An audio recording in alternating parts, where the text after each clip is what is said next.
right, so guys, let's get started. Let me see a show by hand. Who here also love ramen?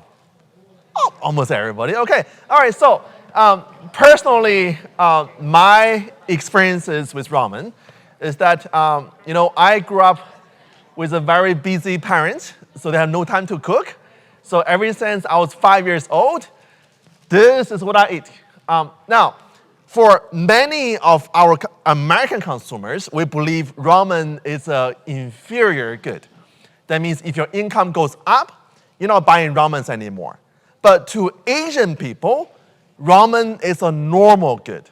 That means when income goes up, we buy more ramen. So, guys, now for those of you who are eating right now, notice anything different your ramen has today compared to the one you buy from Walmart, H-E-B? More spice? What else? More veggies, okay? Notice the little packet inside. How many packets do you have in there? 3, right? It's the one you buy from H-E-B at Walmart, just 1 packet. So the ones from China, from Japan, from Vietnam, from Korea, they're more flavorful because they have more ingredient in it. That's why for Asian people, we love all the noodle soup because to us, that is a normal good. So let's talk about this noodle soup. Now, in many Asian cultures, we have noodle soup. This is also our comfort food. Now, for China is called Ramen. Now, in Japan, Japanese it's called ramen. Notice the similarity? Yeah, so the origin of the word ramen is actually coming from China. And what happens is that, you know how many people in Japan have a hard time pronouncing the difference between R and an L? Have you heard it before? Like a Corolla in Japan is called Corolla. So they have a hard time between R and L. That's why when they bought this word from China, which is ramen, to Japan, it became ramen. But very similar. Very rich soup with noodles in it. And also in Vietnam, they have pho. Anybody here tried pho before? Yeah, I love pho. Okay, I'm not cursing, but it's really I love pho. So in Thailand, they have what is called the tom yum soup. Tom yum soup is like a spicy seafood flavored soup. But my other favorite soup is one from Korea. It's the cold noodle soup. Anybody here tried it before, cold noodle soup? Yeah? It's really, really flavorful. I love it. And also, the best time to try it is during winter. When it's cold outside, try some cold noodle soup. Okay? All right, so let's talk about this ramen. Now, if you want to study the ramen, you have to learn about this food insecurity in Japan. Now, Japan is a very small island country. Well, I don't know, it's pretty big. It's the size of Japan. It's about the size of California. It's a pretty big country. But the problem for Japan is that for that island country, they have very little land to produce food. So for a long, long time, Japan has very bad food insecurity. But before, during World War II, when Japan was occupying part of China, so if you guys look at the map over there, the red color on the very end, that's called Manchuria. That's the northeastern China. So when Japan occupied the area in the 1930s, that was the farmland for Japan. So in those years, from 1930s to 1940s, Japan actually sent a lot of their own farmers to China to produce food. And those food will be later imported or exported to Japan. So in the 1930s and 1940s, if you look at the food imported to Japan from China, there are rice, soybean, salt, and sugar. Not only that, Japan also took over 600 Korean rice farmers to go to China as well. They also moved over 600,000 Koreans to China as well to produce rice, sugar, salt, and soybeans. But this is what happened during World War II. But when Japan lost the war, they also lost the access to those farmland in China. So this food insecurity in Japan became really, really bad at the end of World War II. So if you compare the number of calories the average Japanese would take in, so before Pearl Harbor, so before the start of World War II in Japan, on average, people are taking about 2,000 calories in Japan. Now, in America at the same time, we're taking about 3,400 calories. But during the war, by 1944, because all the blockade by U.S. Navy and also all the shortage of fuel, the calorie for the entire country, the calorie went down to 1,900. And then by the end of the war, so by summer 1945, the average calorie is 1680. So there was a very bad food insecurity in Japan. Now, also after the war, US military were occupying Japan, so we had to solve the problem for the country. And then during the time, we had a rationing system. So it's the government controlled the distribution of food to individual household. But this distribution system is very, very inefficient, and also we don't have enough food. So we decide to export wheat. Now, of course, people in Japan prefer rice. But the problem is, we don't produce rice in America. We barely eat any rice in America. We eat bread, right? So we start exporting wheat to Japan. Now, what can wheat made into? Right? So flours, right? So flours and then into what? Bread. So the consumption for bread in Japan after World War II skyrocketed. But the problem is people don't like bread that much. They prefer rice or noodle. We got noodle. So if you look at the old pictures from Japan right after the war, because the inefficiency in the rationing system and also the inefficiency in the distribution system, there are many, many black markets. That people don't have enough food from the government, they go to the black market to buy food.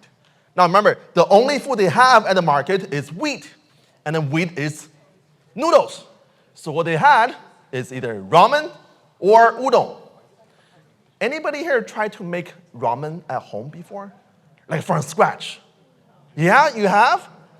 How easy was it? It's not that hard. I don't know. I'm very lazy. I prefer to buy it that's already made, right? So you look at the pictures. By the way, this picture here is the picture of when people were getting rations of food from the government. Notice they were distributing flours, right? So, but it's not enough for everybody. So in this picture at the time in 1946, the ration for each person is only 297 grams of food per person per day. And that 297 grams is all flours. So individual household can take the flour and make it into noodles or bread. But again, noodle is very, well, for me it's hard to make. So if you go to the black market, you will see people line up for ramens. And later on, this is called a yantai. So yantai is imagine like a little shopping cart, but a little bigger. And the entire process, the entire operation of ramen is all in the same cart. Anybody here seen this in your media format before, like a movies, TV show? Okay, how about this? Can somebody tell me in which TV show or cartoon you saw this before? I've seen it in a bunch of animes. Which anime? Which one's your favorite one? I think I've seen it in like Coast Club or something, or like Saki K. Okay. Dragon Ball. Okay, what else? You mean this one here? Naruto, right? Naruto, right? So, so ramen is really a big part of Japanese culture. For those of you guys who are eating ramen right now, so we have two ramens. The one on the right, those are the Chinese ones. The one on the left is from Hong Kong, but it's actually produced by the Japanese company. So the ingredient is very similar. And also, if you're getting the black color one, what's that one called? The black garlic tonkatsu, that's the Japanese flavor. Okay, so ramen is a big part of Japanese culture. But again, the problem is it takes a lot of effort to turn your flours into ramen. So many families just don't have time to cook ramen. And also the problem for ramen is that once you make your ramen, they tend to go bad very quickly. Because with no air conditioner, with no refrigeration, that whatever noodle you make, it will go bad in a couple of days. So they couldn't store it. And that's when this guy come in. Momofoko Endo.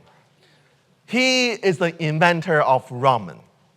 Now this guy, he was born in Taiwan, so he's ethnic Chinese.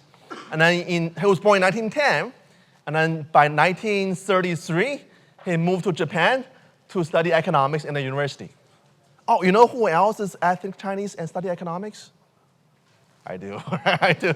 So, and then by 1950s, he formed this company called Nissin.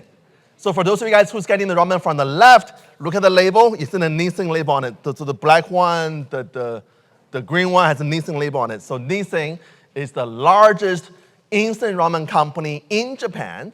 It's also the largest instant ramen company in the world.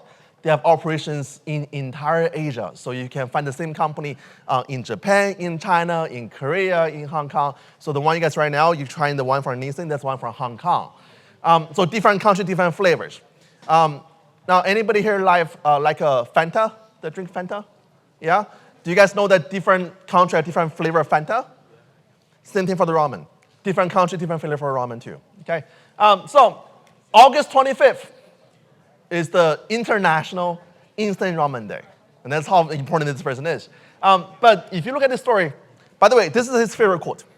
He says, peace will come to the world when people have enough noodle to eat. That's great, right? I mean, imagine go to Middle East, between Palestine and Israel. Hey, try some ramen, right? World peace. But the reason why he said that really because the food insecurity in Japan. If you look at one of the reasons why Japan was conquering a lot of countries in Asia during World War II, for one reason was because to try to solve the insecurity in Japan. So this picture here is, now if you guys go to Japan, if you go to Yokohama, in Yokohama they have a museum dedicated for this instant ramen. And in the museum, you will see a recreation of little house, a wooden shack. That's the same setup that Mokofoto used to invent this ramen. Now, in the picture here, you see this machine here? You know what that does? Right, they'll press the noodle. That's noodle maker, right? But the problem for noodle maker is that once you make the noodle, they will go bad in a couple of days. So how do we keep it fresh for a long time? And that's when this thing come in. So that's a fire burner, and there's a pot on top, and in the pot is oil. So what he discovered is that once you make the noodle, if you fry the noodle first, get all the moisture out, this noodle can last a long time without any preservative. So that was really the starting of this invention of instant ramen. Make noodle, fry it, last for a long time. So in 1958, he came up with the original flavor of ramen, the original chicken flavor ramen. You can still buy it on Amazon. So if you just go to Amazon, type in, by the way, that's not a misspelling. It is actually spelled C-H-I-K-I-N, chicken. Okay, so type in chicken flavor ramen Nissin. You have it in Amazon. And also, once you buy the ramen, that's what the package looks like. Once you open it, you're going to notice something very, very strange about the ramen. Because in the packet, in the actual the little block of noodle, in the middle, there's an indentation, little concave in. Any idea what the indentation is for? For the egg, that's right. So when you cook the ramen, you can put the egg in the middle. So he invented this in 1958. But this was not convenient, right? I mean, if you're at home, you can do this. But what if you're at work, right? How do you have a pot at work to cook a noodle?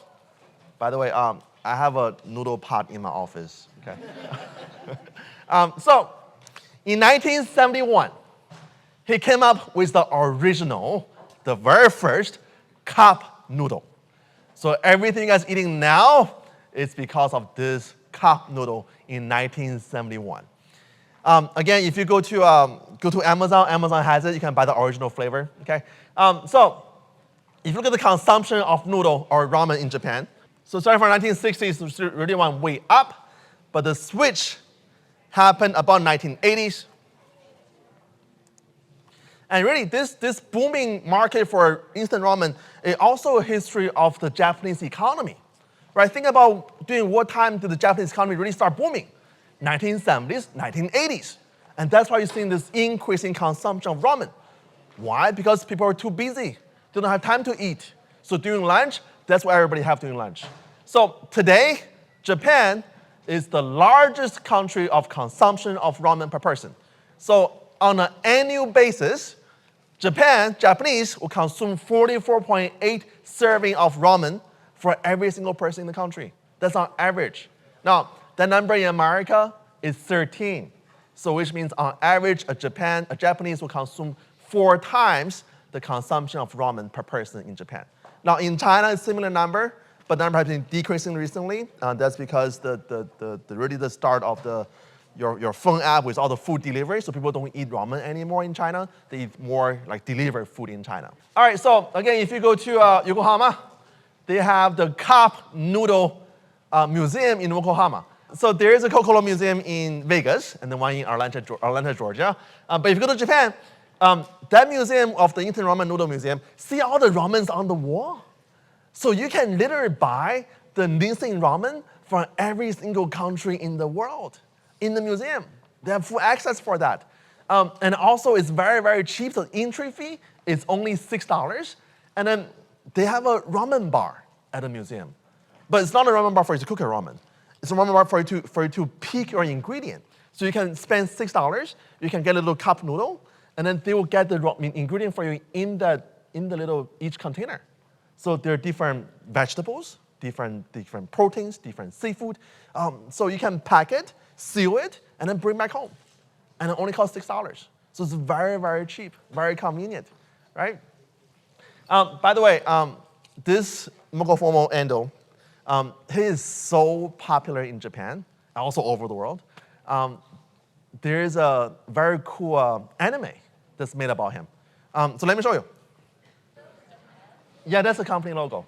But for all my students here, if you want to pass my class, make one like this for me. Okay. All right. So let's talk about some options in Houston. For ramens, now guys, if you want to take a picture. So for ramens, my 2 favorite places. One's called Jinya. Jinya is in Maytown, Houston, so near downtown. But the problem for Jinya is that they are always packed. You gotta wait outside for hours for Jinya. So make sure go early.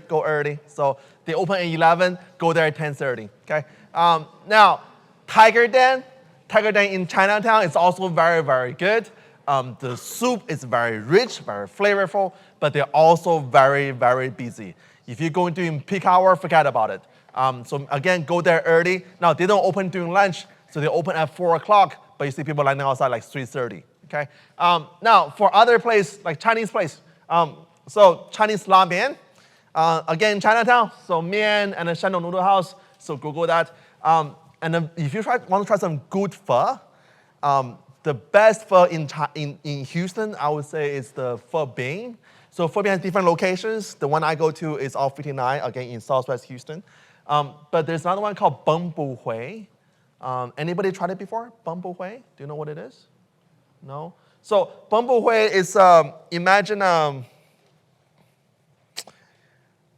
in the old days in Vietnam that people don't have money. So you go to a restaurant, you ask the server, say, what do you have? And then the server says, oh, we have some leftovers. Well, put it together. That's what I have. So that's Beng Bu Hui. So Beng Bu Hui has chicken, has pig feet in it, has pig blood tofu in it. But it's very, very unique flavor. If you want to try, go to the Beng Bu Hui Midnight. That's the address. So again, in Chinatown, or actually in Vietnamese town on southwest part of town. But when you go to that Beng Bu Hui Midnight, you're going to see something very special. Once you go in, they don't have a menu. There's only one item on the menu or in the store, the noodle soup. So the question the server asks you, do you want a large or small? That's what everybody's getting from the place. Okay, so pig blood tofu. Okay, so before it goes out, guys, let me teach you a survival skill in Chinatown, also in Vietnamese town. Once you go to Chinatown, Vietnamese town in Southwest Houston, if you eat anything in those restaurants, if you like what you eat, do not ask what it is. Because if you know what it is, you never go back again, right? So here's the thing. Let's say we take a chicken. Now, for a chicken, Americans, what do we eat on the chicken? The wing, the breast, right? So, in many Asian cuisine, the only thing we don't eat on the chicken is the beak and the feathers. Everything else is all edible. And especially my favorite one is called chicken feet. Anybody tried it before, chicken feet?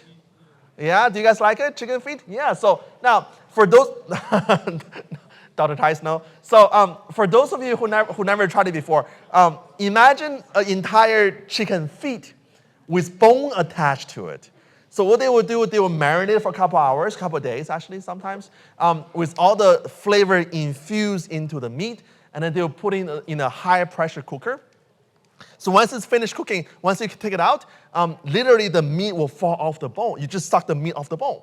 And it's very, very flavorful.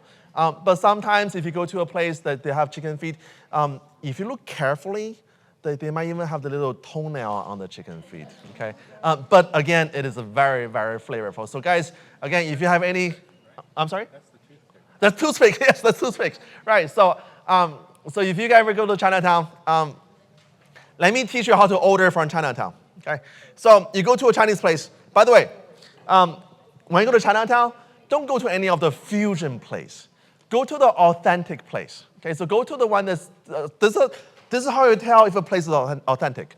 If you go into a Chinese restaurant somewhere in Chinatown, and you realize that you're the only one who speaks proper English, that's the right place for you, okay? And also when you ask for an English menu, they don't have it, that's a good place.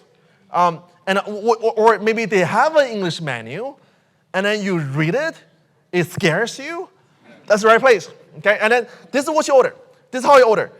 Never bother to ask the waiter for recommendations.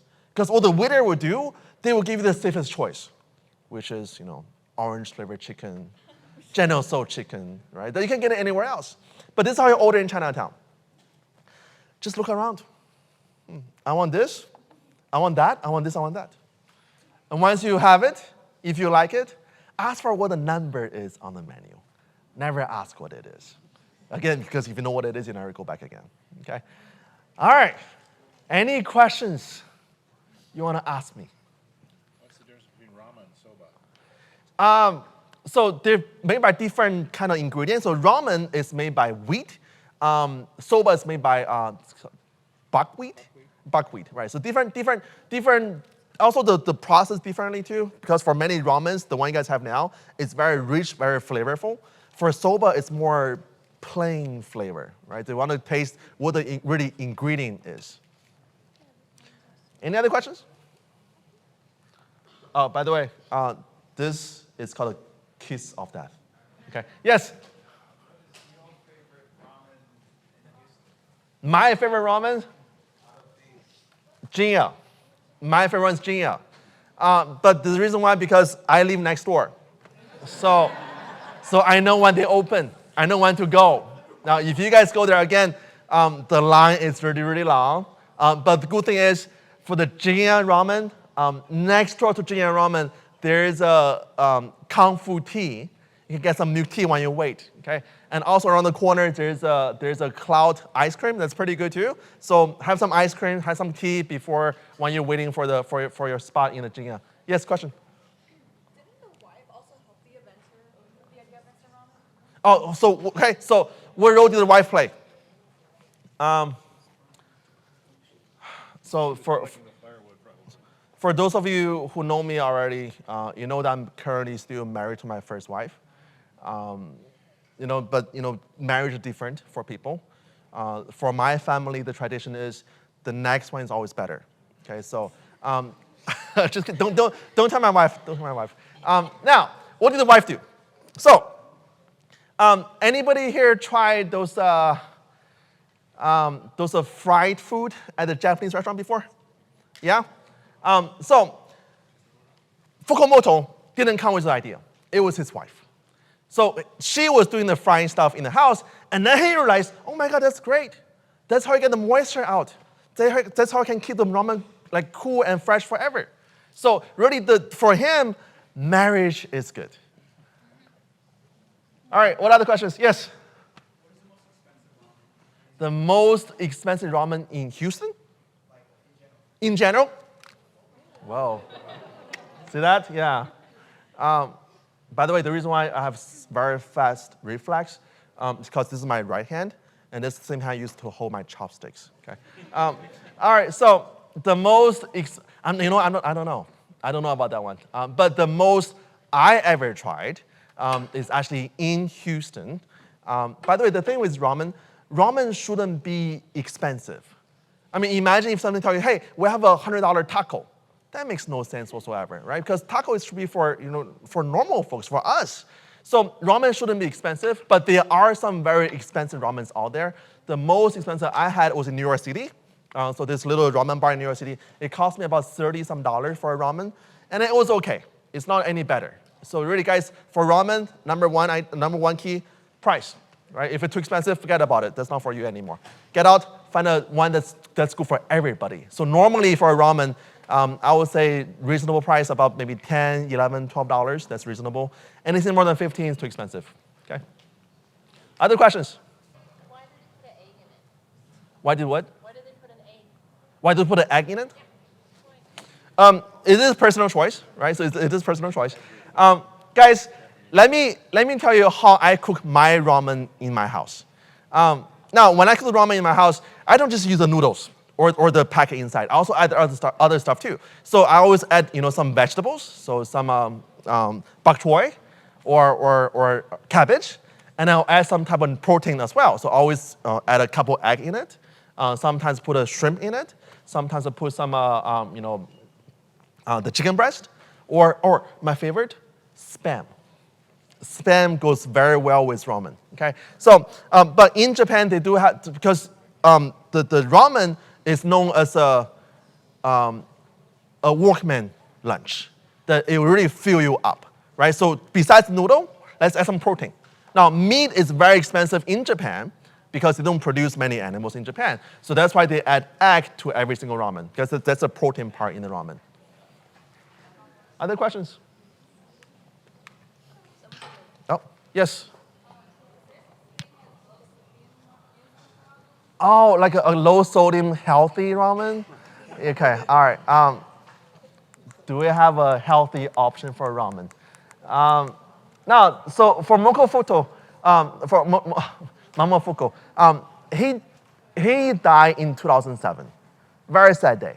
But look at how old he was. 97 years old. So all those things you guys hear about, ramen's not being healthy, it's not true, right? You know what's healthy? Food is healthy, right? So, but it's all about balance, now, there are some options for low sodium ramen, but the thing for low sodium ramen, anybody here try the like a low fat ice cream? Do you guys like it? It tastes like a sand, right? So,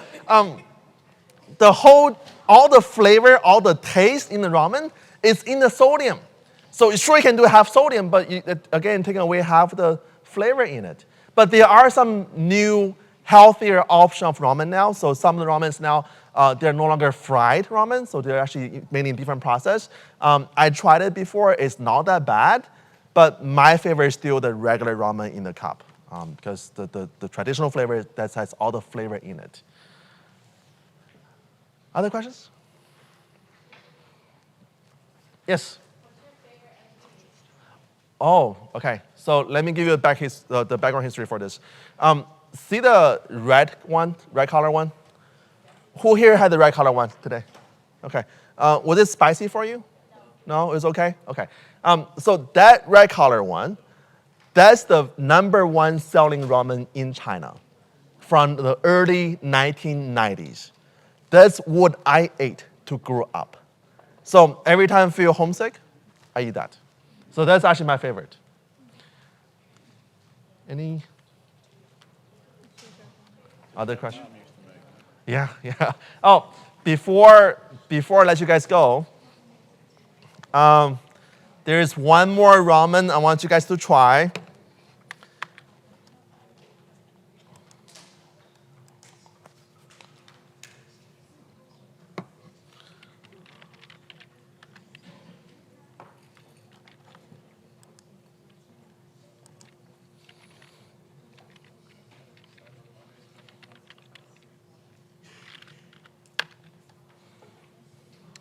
When you guys go home, search for this one. It's the hot and spicy chicken ramen from Korea. This ramen, it's a dry ramen. So there's no soup base, it's dry ramen. So you're supposed to cook the ramen in the water and then dump the water and then have the dry ramen and then put the hot sauce on it. Anybody here like hot sauce? Hot, spicy? Okay.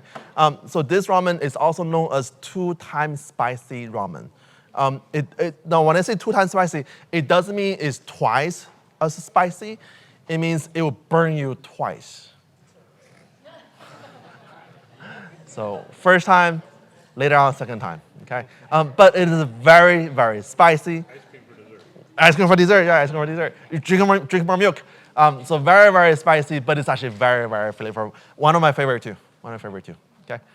Now, originally I was gonna buy this for everybody for today, but it is a liability issue, so they didn't buy that. All right. Other questions? No? Okay. So guys, enjoy your noodle. I'm around. Ask me a question if you can. Okay.